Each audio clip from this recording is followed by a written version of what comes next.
Thailand's Prime Minister has ordered an investigation after a political activist died in pre-trial detention. 28-year-old Netipon Sanesangkhom was jailed in January under Thailand's strict lèse majesté laws, which bans defamation of the royal family. Criticism of the law has intensified in recent years. In last year's elections, the winning Move Forward party stood on a platform of amending the law, but were ultimately prevented from forming a government. And that government would have been led by Peter Limjaronrad, who joins me now in the studio. Welcome, Mr. Limjaronrad. Thank you for having me. What is your first comments on the death of Netipon Sanesangkhom? Who do you hold responsible for her death? It's a tragic loss of Thailand as a nation, where a group of young activists was asking for rule of law instead of rule by law. So detention before trial happens in Thailand. That's what she wanted to fight against. Also, the right to bail, presumption of innocence. These are the three core things that she was fighting for. Of course, the reform of the lèse majesté law was the key point at the very beginning, but because she was refused right to bail. So that's why a lot of younger generations detained before trial, went on hunger strike.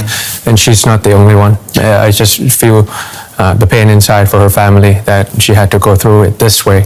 There should be ways of negotiating or the kind of dialogue that doesn't have to cost lives. But should she have even been in prison? Because what was she doing at the end of the day? She was allegedly asking people's opinion about the royal family, and that is what landed her in prison. Should she have even been in prison?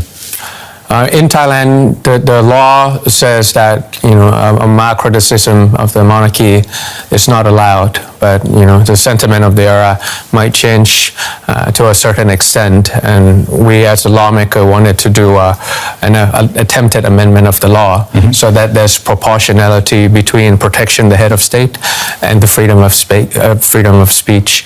So making sure that the law is at the right proportion when it comes to freedom infringement. So even if it's wrong, she has the right to bail. It's presumption of innocence. She has to go through the trial first to determine whether it's right or wrong, but she didn't even get that right to bail, and that's why she went on the hunger strike. Let's just talk a bit about the lèse majesté law, if we can, because you wanted this law to be amended in your campaign. That was one of the major planks of your campaign. Do you still maintain that position? Should this be amended? It's still an issue on how to keep Thailand to remain as a constitutional monarchy. A part of the reform was a middle path between polarized opinions or feelings or the sentiment of where the role of the monarchy should be in the 21st century. And we as a lawmaker, we don't want to see polarizing opinions outside of the parliament. I understand that. We wanted to make sure that it's a common path. But you required that, for that you would require an amendment. So do you still stand by that amendment? Do you want that amendment? Yes, still in the boundary of what the Constitutional Court has decided. So you won the election effectively last year. You won the most seats, yet you could not form the government, as a result of which one could not change the law as it stands now. So if someone like you, who had a popular mandate to make the amendment, could not make the amendment, how will this be amended? I think the only way to do it is through the same thing, and also to explain to the resistance that we mean well for the monarchy.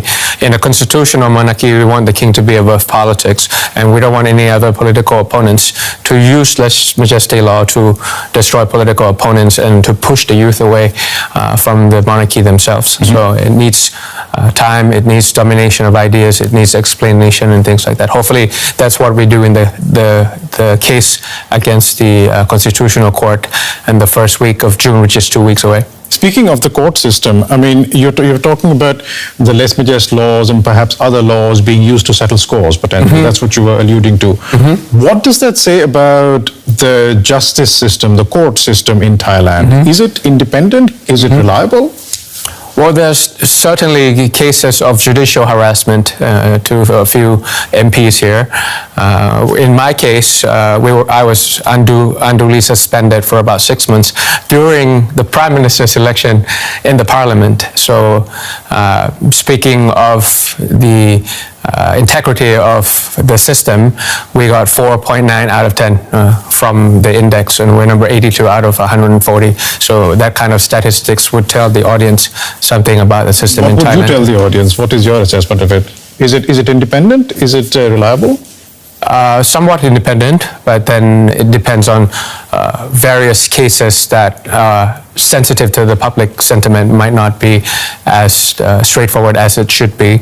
We might have the structure, but the enforcement might be an issue. In terms of enforcement, a case is certainly being enforced on you. You were talking about this case that is coming up for hearing again in June. Mm-hmm. Essentially, the case is that the Election Commission wants your party, the Move Forward Party, to be dissolved. Yes. And you to be potentially banned from politics for 10 years. For a lifetime. For a lifetime. Mm-hmm. How real is that possibility? Given the historical record, this is going to be the 5th vicious cycle that it happens, in the past 20 years. So, the stats is against me, but I'm trying my best to fight tooth and nail and keeping the faith. The previous iteration of the Move Forward Party, Future Forward, was already dissolved in 2020. Yes. Do you think the same could happen this time? Because there is a history of that. It happened with the Pheu Thai Party as well. Still possible, but that's what we're trying to fight against, and we're trying to explain and argue our case that this should be